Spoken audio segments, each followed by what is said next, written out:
Now, with the hate mail that I get from the guns, they always sort of start the same way. It always makes me laugh. Every letter starts with, "Hey, buddy, you shouldn't even say anything. You're not from here."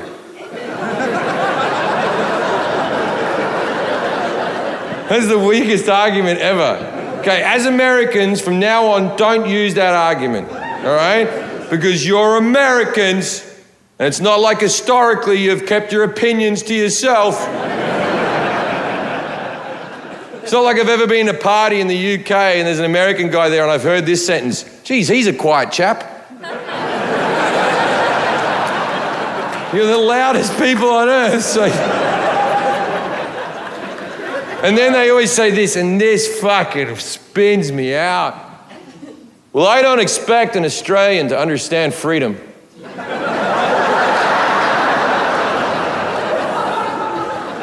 What are you talking about?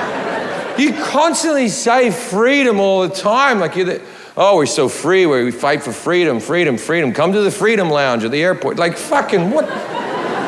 You know when you're singing the national anthem at the baseball and the person holds the note free for a little bit longer than they should until all you Americans fucking come in your pants? For the land of the free.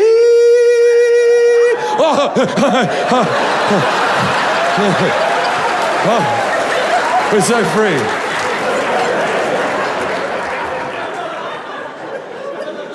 Freedom this, freedom that, free, free, free. Now, I hate to break it to you because I don't think many of you know this. There are 92 free countries on the planet. Democratic free countries. You are one of them. Every single English-speaking country on earth is free, and most of the countries are also free.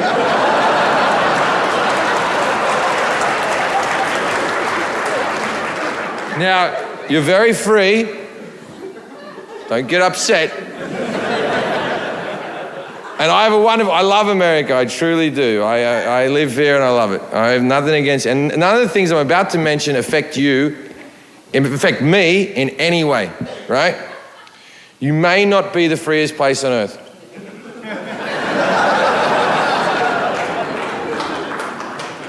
Just a quick example, out of the 92 free countries on the planet, you have the highest rate of incarceration. 1% of your adult population is in prison. That's double that of the country that comes in second, which is South Africa. And if you've ever been to South Africa's fucked. So you're double that of South Africa. So statistically, in the land of the free, you have the least amount of free people.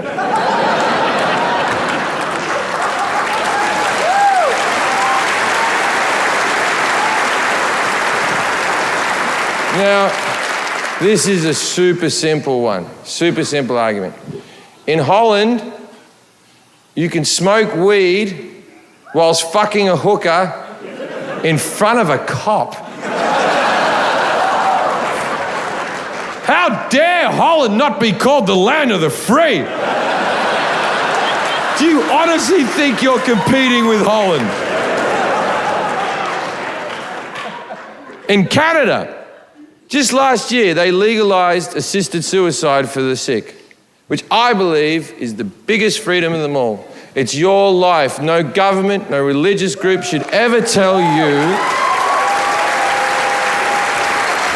when you get to check out. If you're a pro-life person, good. Do it with your life, not mine. Right? Now, and also, I don't think they've thought about it. I don't think there's even the most evangelical Christian who's a burn victim just like hanging on to life support in a hospital just, I feel so free. And I'm so glad they're doing it in Canada, because if I ever had an assisted suicide, I wanted to be a Canadian doctor. I want some guy rocking up to my house like, okay, you're ready then. So I hear that someone's given up on life, eh? right, let me just set up my little death machine here, and I'm gonna put this in your vein, and you're gonna be so sleepy so soon, I tell you what there.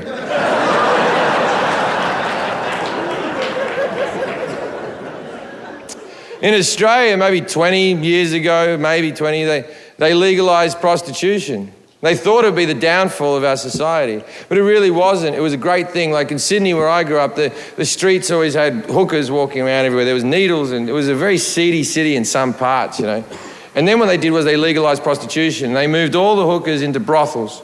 And because they moved into brothels, all the girls had to be tested for STDs. And then the guys, they could see the tests as they go in. So it was safer for the men, but it was also safer for the women, because what they did was they put security in these brothels. So if you showed up like a drunk idiot, they wouldn't let you in. Or if you got a bit aggro, they'd kick you the fuck out.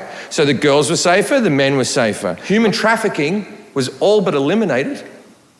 And tax revenue went up. And the divorce rate dropped by 8%. There is no downside to legalized prostitution. Now, in America, prostitution is illegal unless you film it.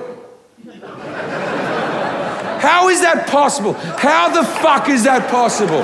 How do you have the biggest porn industry in the world and you still have illegal prostitution? Because it is legal to pay a woman for sex, but your friend Dave has to be in the corner with a camera. And Dave has to film it. And Dave has to promise to put it on the internet, because if Dave doesn't put it on the internet, then a crime has been committed. And that girl can be 18 years old. And then she can be surrounded by 10 men that she barely knows.